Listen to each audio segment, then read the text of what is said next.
السلام علیکم عزیز طلباء، کل میں نے آپ کو 12ویں کلاس کے سبق نمبر 3 جس کا عنوان تھا نواب محسن الملک، وہ پورا پڑھ کے سنایا تھا، اور اس لیے سنایا تھا کہ تاکہ آپ لوگ میرے ساتھ ساتھ پڑھیں اور اس کے اپنے تلفظ کو صحیح کر لیں۔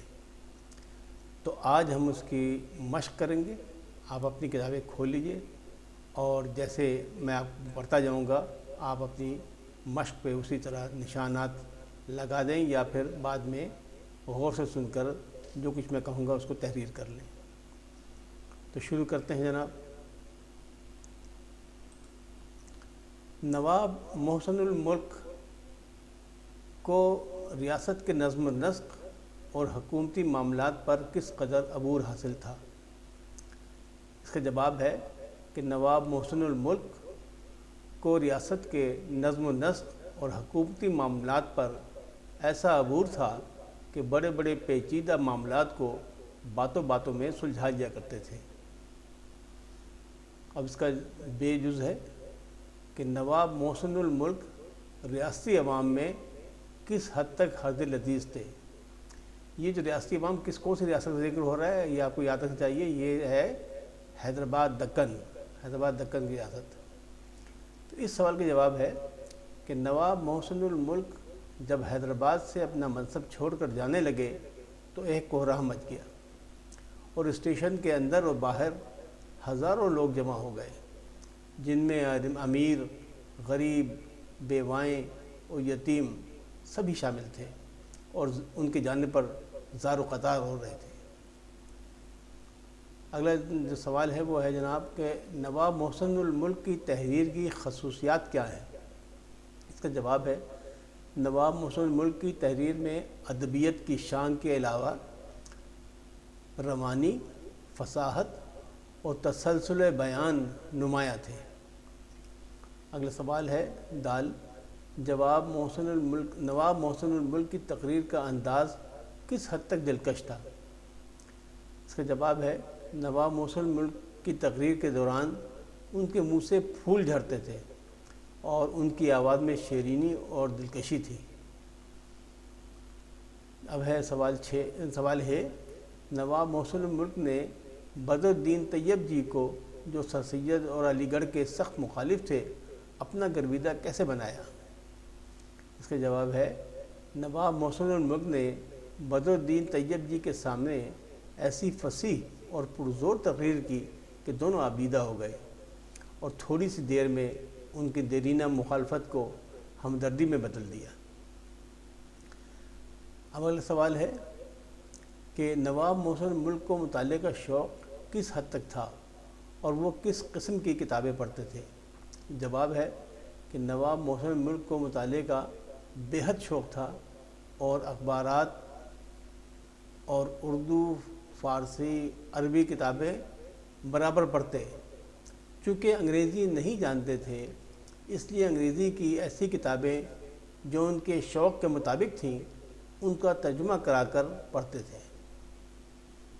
سوال نمبر 2 ہے مندرجہ ذیل محاورات کو اپنے جملوں میں اس طرح استعمال کیجیے کہ ان کے مفہوم واضح ہو جائے۔ محاورات کون سے ہیں وہ سنیے۔ لوہا ماننا، جوہر کھلنا، ٹوٹ کر گرنا، کوہرام مچنا، دل موہ لینا، قلم فرسائی، منہ سے پھول جھڑنا، درہم برہم ہونا، جادو کا کام کرنا، جان لڑا دینا اور داغ بیل ڈالنا۔ اب ان کے جوابات ہیں۔ لوہا ماننا، اس کا جملہ ہے جدید طب کے میدان میں بھی پاکستانی ڈاکٹروں نے اپنا لوہا منوا لیا ہے۔ اگلا محاورہ ہے جوہر کھلنا، اس کا فقرہ ہے پسماندہ علاقوں کے بچوں کو بھی بہتر حالات میسر ہوں تو ان کے بھی جوہر کھلنے لگتے ہیں۔ اب ہے ٹوٹ کر گرنا، ٹوٹ کر گرنا بھی محاورہ ہے۔ اس کا ترجمہ یوں، اس کا جو جملہ ہے وہ یوں ہوگا کہ جس کو اقتدار مل جائے اس پر خوشامدی کو ٹولہ ایسے ٹوٹ کر گرتا ہے جیسے شہد پر مکھیاں۔ اب ہے کوہرام مچنا، کوہرام مچنا کہتے ہیں کہ مطلب ہے کہ غم سے شور مچ جانا۔ اس کا جملہ ہے اسد کی موت کی اطلاع ملتے ہی پورے علاقے میں کوہرام مچ گیا۔ اگلا محاورہ ہے دل موہ لینا۔ اس کا جملہ ہے بچے اپنی معصوم حرکتوں سے سب کا دل موہ لیتے ہیں۔ اگلا وہ ہے محاورہ قلم فرسائی۔ قلم فرسائی کا جملہ ہے یوں تو قلم فرسائی سب ہی کر لیتے ہیں لیکن شہرت کسی کسی کو نصیب ہوتی ہے۔ قلم فرسائی کہتے ہیں کہ تحریر کر دینا، مطلب کوئی خاص بات نہ ہو تب بھی تحریر کر دینا، اسے کہتے ہیں قلم فرسائی۔ اچھا، پھر ہے منہ سے پھول جھڑنا۔ اس کا جملہ ہوگا اچھا مقرر وہ ہوتا ہے کہ جب وہ تقریر کرنے لگے تو گویا اس کے منہ سے پھول جھڑتے ہوں۔ یہ ہے جملہ اس کا۔ اگلا ہے درہم برہم ہونا۔ اس کا جملہ ہے کہ کرونا وائرس کی وبا سے تو دنیا کے نظام ہی درہم برہم ہو گیا ہے۔ اگلا محاورہ ہے جادو کا کام کرنا۔ جادو کا کام کرنا، اس کا جملہ ہوگا کہ ڈاکٹر کے تسلی کے چند جملے مریض کے لیے جادو کا کام کرتے ہیں۔ اگلا محاورہ ہے جان لڑا دینا۔ جان لڑا دینے کا جملہ ہے قوم اپنے ہر دل عزیز لیڈر کے لیے جان لڑا دیتی ہے۔ اگلا محاورہ ہے داغ بیل ڈالنا۔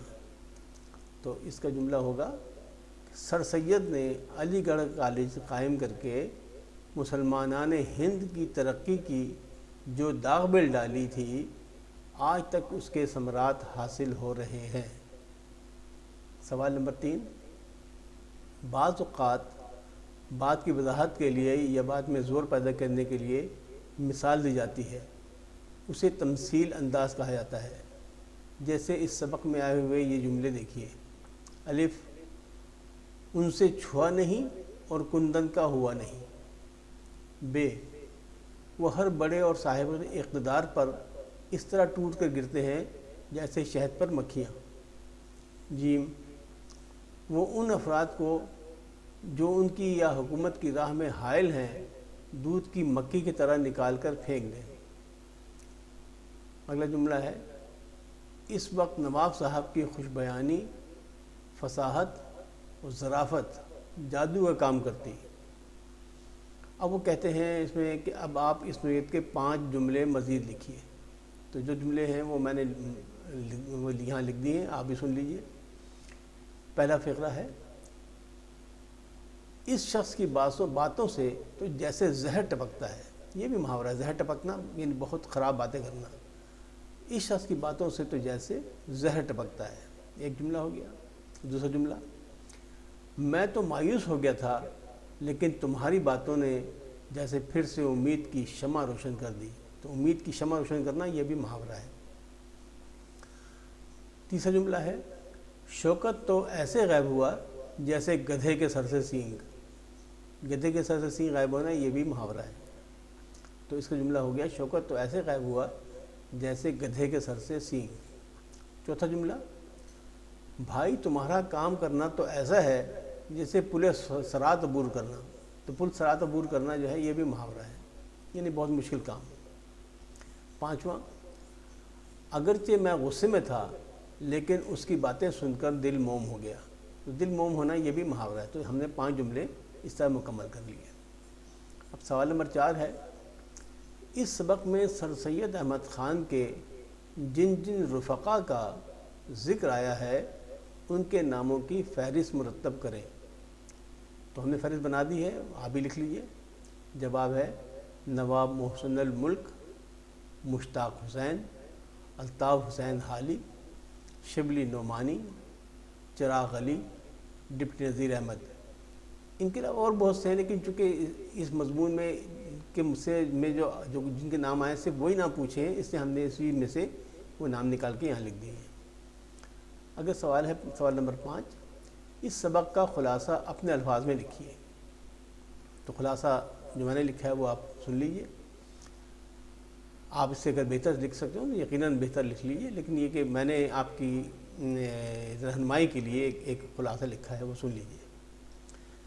نواب محسن الملک کا اصل نام نواب سید مہدی علی خان تھا، لیکن ان کو ان کی ملی خدمات پر محسن الملک کا خطاب دیا گیا، یعنی ملک پر احسان کرنے والے. محسن الملک کا مطلب ہے ملک پر احسان کرنے والے، تو دیا گیا تھا. یہ اس میں نہیں، میں آپ کو وضاحت کر رہا ہوں خالی اس کی. میں دوبارہ شروع سے پڑھتا ہوں. نواب محسن الملک کا اصل نام نواب سید مہدی علی خان تھا، لیکن ان کو ان کی ملی خدمات پر محسن الملک کا خطاب دیا گیا تھا، جو ان کی فطرت کے عین مطابق تھا. آپ کو مطالعے کا بہت شوق تھا. وہ اردو، فارسی اور عربی کتب کا مطالعہ باقاعدگی سے کرتے تھے. اگرچہ انگریزی نہیں پڑھے تھے، لیکن انگریزی کتب کا ترجمہ کروا کر انہیں پڑھتے تھے. تقریر کے فن میں بے مثال تھے اور بوریت سے بے قابو جلسے کو بھی اپنی باتوں سے سکون سے بیٹھنے پر مجبور کر دیتے تھے. بلا کے ذہین اور اعلیٰ پائے کے منتظم تھے. انہوں نے پہلی مرتبہ حیدرآباد دکن کا بجٹ تیار کروایا اور دیگر بہت سی اصلاحات کی. اپنے اچھے کاموں کی وجہ سے عوام میں بہت مقبول تھے، اور جب حیدرآباد دکن سے واپس آنے لگے تو لوگوں کا ازدحام اسٹیشن پر جمع ہو گیا اور لوگ زار و قطار رو رہے تھے. سر سید کے معتمد ساتھی تھے اور سر سید کی وفات کے بعد انہوں نے علی گڑھ کا انتظام بہت عمدگی سے چلایا. سوال نمبر 6، سیاق و سباق کے حوالے سے مندرجہ ذیل اقتباسات کی تشریح کیجیے. الف ہے، ان کی ایک ہی تصنیف ہے اور ڈیش ڈیش ڈیش آگے لکھا ہے ترجمانی صاف نظر آتی ہے. بے ہے، دوسروں سے کام لینے کا ڈیش ڈیش ڈیش جان لڑا دیتے تھے. تو یہ اقتصابات ہیں. اب ہم نے اس کی تشریح کرنی ہے. تو پہلے کی تشریح ہے کہ نواب محسن الملک اگرچہ اعلیٰ درجے کے ادیب نہیں تھے، اور انہوں نے صرف ایک ہی کتاب تحریر کی تھی جو کہ مذہب سے متعلق ہے، لیکن اور جو بھی لکھا وہ معاشرتی یا علمی مسائل اور مسلمانان ہند کے سماجی مسائل پر تھا. انگریزی نہ جاننے کے باوجود انگریزی کتب کا ترجمہ کروا کر پڑھتے تھے اور مغربی خیالات سے بہت متاثر تھے، جو ان کی تحریروں سے بھی جھلکتا ہے. بے کا جواب یہ ہے کہ نواب محسن الملک کو دوسروں سے کام لینے کا فن بھی خوب آتا تھا اور اپنے ماتحتوں سے اس شفقت اور محبت سے پیش آتے تھے کہ سب ان کے احکامات کی تعمیل بڑی خوشدلی اور تندہی سے کرتے تھے. اب اس میں آگے کچھ قواعد گرامر جو ہوتی ہے اردو کی، صرف و نحو جسے کہتے ہیں، اس کے بارے میں تھوڑی تفصیل ہے کہ حرف کسے کہتے ہیں. قواعد میں حرف وہ غیر مستقل لفظ ہوتا ہے جو تنہا بولنے یا لکھنے میں کوئی خاص معنی پیدا نہیں کرتا جب تک کسی دوسرے جملے یا دوسرے الفاظ کے ساتھ استعمال نہ ہو. مثلا نمازی مسجد میں ہے، اس جملے میں لفظوں کا تعلق میں کی وجہ سے قائم ہے، یعنی نمازی مسجد ہے تو کوئی بات ہی نہ ہوئی نا. جب تک میں کے لفظ نہیں ڈالیں گے تو بات پوری نہیں ہوتی. تو یہ لفظ میں جو ہے یہ ہے حرف، ایک ایسا حرف جس سے مطلب جملہ پورا ہو جاتا ہے. اردو میں ان حروف کی 4 قسمیں ہیں. نمبر 1 ربط، نمبر 2 عطف، نمبر 3 تخصیص، نمبر 4 فجائیہ. اب اس میں تمام تفصیل ہے حروف کی. حروف ربط کیا ہوتے ہیں؟ حروف ربط وہ ہیں جو ایک لفظ کا تعلق کسی دوسرے لفظ سے ظاہر کرتے ہیں. مثلا کا، کے، کی، نے، کو، تئیں، سے، میں، تک وغیرہ. مطلب جب یہ اگر حروف نہ لگائے جائیں تو جملہ پورا نہیں ہوتا. دوسرا ہے حرف عطف، وہ جو 2 یا 2 سے زیادہ لفظوں یا جملوں کو ملانے کے کام دیتے ہیں. مثلا اور، مگر، تو وغیرہ. ان کی مزید کئی قسمیں ہیں. نمبر 1 وصل، نمبر 2 تردید، نمبر 3 استدراک، نمبر 4 استثناء، نمبر 5 شرط، نمبر 6 علت، نمبر 7 بیانیہ۔ اب یہ بڑی تفصیل سے ہیں، لیکن یہ تو آپ جب گرامر کا وقت آئے گا تو پھر اس میں مزید بحث کر لیں گے۔ نمبر 3 حروف تخصیص۔ حروف تخصیص وہ ہیں جو کسی اسم یا فعل کے ساتھ آتے ہیں تو خصوصیت کے معنی پیدا کرتے ہیں، مثلا ہی، تو، بھی، ہر وغیرہ۔ حروف فجائیہ وہ ہیں جو جوش یا جذبے میں بے ساختہ زبان سے نکل جاتے ہیں، مثلا اے، اف، اوہو، ہائے وغیرہ۔ ٹھیک ہے نا؟ تو یہ ہے تمام، اس میں آج کا سبق یہاں مکمل ہوتا ہے۔ انشاءاللہ اگلے سبق کے لیے پھر حاضر ہوں گے، اور آپ سے میں پھر گزارش کروں گا کہ آپ میرے اس چینل کو سبسکرائب کر لیجئے، بیل آئیکن کو دبا کر آل کو سلیکٹ کر لیجئے، تاکہ جیسے جیسے میں یہ آپ کا سبق لوڈ کرتا جاؤں آپ کو فوری اس کو اطلاع ہو جائے اور آپ اس سے فائدہ حاصل کر سکیں۔ میں پھر یہ کہوں گا کہ آپ اپنے علاوہ اپنے دوستوں کو بھی اس کے بارے میں بتائیے، تاکہ تمام طلباء کو اس سے زیادہ فائدہ حاصل ہو۔ اللہ آپ کا حافظ ناصر ہو، فی امان اللہ۔